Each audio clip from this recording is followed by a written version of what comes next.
35 people died when Bryant ran amok with his arsenal of weapons at the busy tourist destination of Port Arthur in Tasmania. This is Martin Bryant. On April 28, 1996, he committed the largest massacre in modern Australian history. In just 20 minutes, he murdered 35 people and injured 23 others in Port Arthur, Tasmania.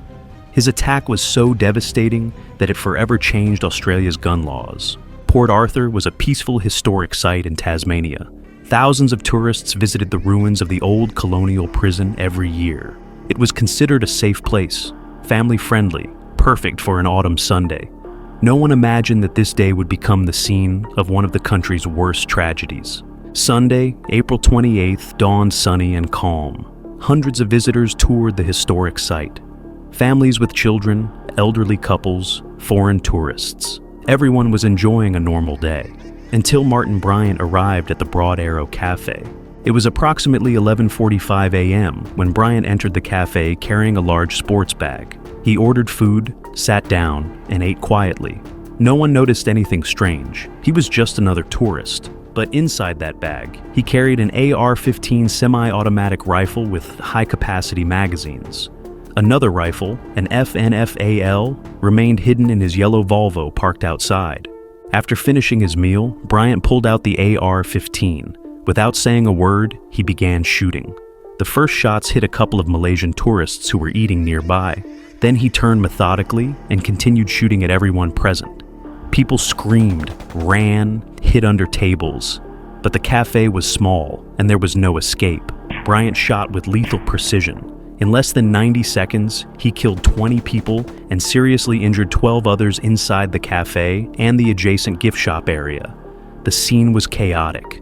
Bodies on the floor, blood everywhere, screams of terror. Some tried to hide in the kitchen. Others were paralyzed with fear.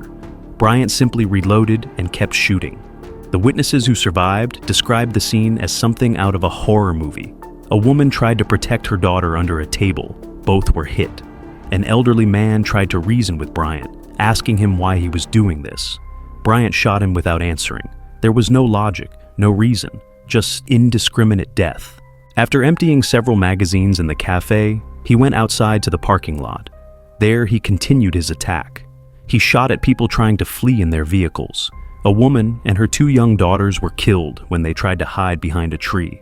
A man running toward his car received multiple shots in the back. In the chaos, some managed to hide in the bushes. Others threw themselves on the ground pretending to be dead. A couple took refuge inside a tour bus. Bryant approached the vehicle and shot through the windows. He injured several passengers who were crouched between the seats. The driver managed to start the bus and escape, saving the others. Bryant walked calmly among the bodies, shooting at anyone who moved. He showed no emotion. He didn't scream. He didn't seem angry. He just shot methodically, as if he were at target practice. This chilling coldness horrified the survivors. Then he got into his yellow Volvo and drove toward the main entrance of the site. On the way, he stopped a BMW where a couple was traveling with their 2 children. The man, Glenn Piers, got out of the car, believing Bryant needed help. Bryant shot him immediately, killing him on the spot.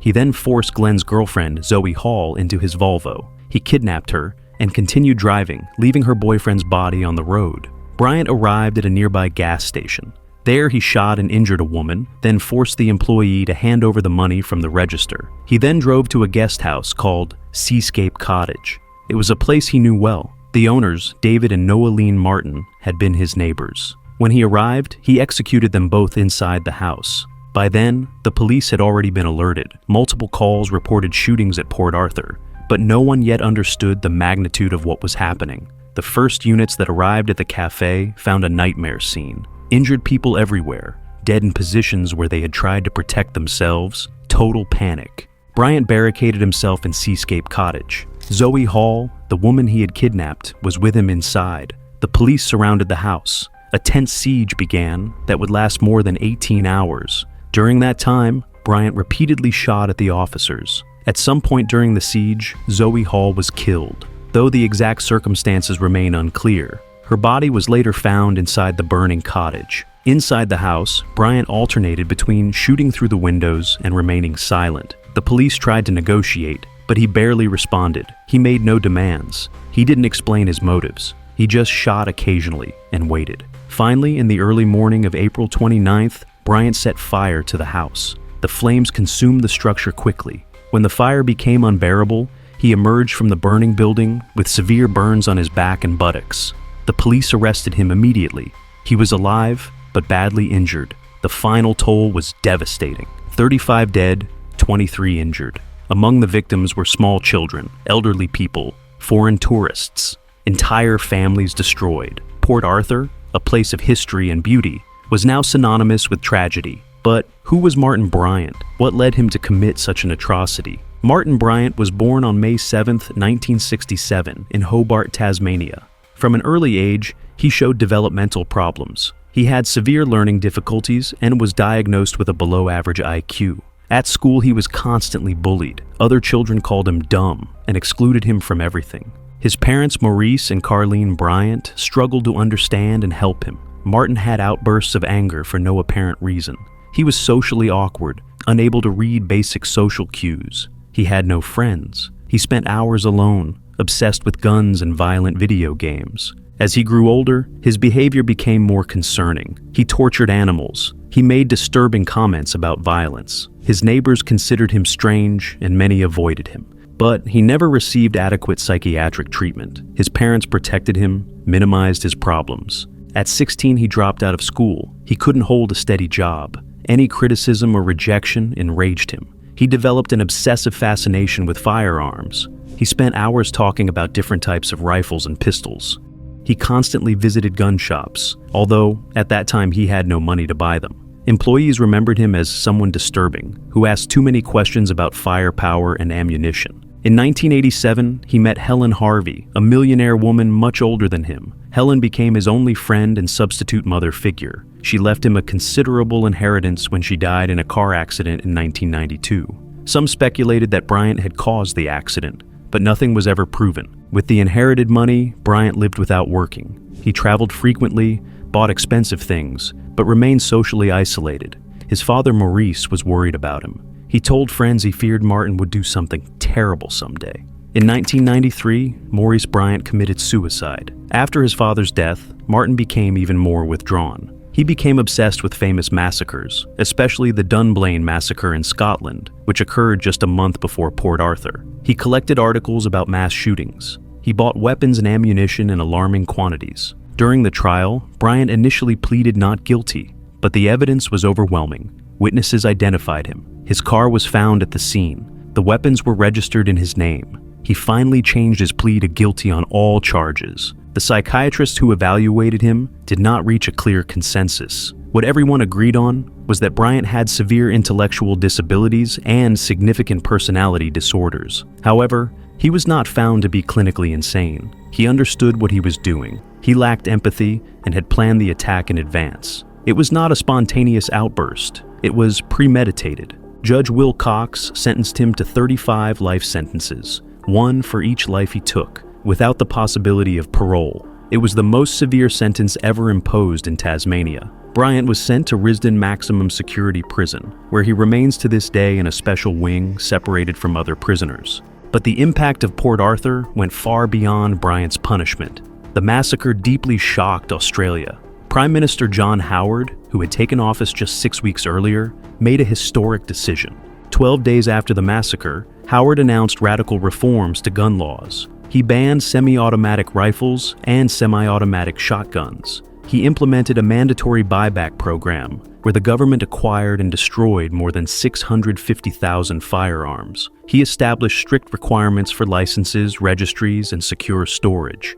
The decision was controversial. Many gun owners protested. There were demonstrations, even threats. But Howard held firm in his position. He argued that public safety was more important than individual rights over weapons. He achieved a national agreement among all Australian states. The results were remarkable. From Port Arthur to today, Australia has not suffered another massacre of that magnitude. Homicides with firearms fell significantly. Suicides with guns also decreased. The Australian model of gun control became a world reference. Subsequent studies confirmed the effectiveness of these laws. Researchers found that in the 18 years prior to Port Arthur, Australia had experienced 13 gun massacres. In the more than 25 years following the reforms, there has not been a single massacre of that type. The data is conclusive. The laws worked. However, the debate continues in other countries. The United States in particular has experienced numerous similar massacres, but has been unable to implement significant reforms.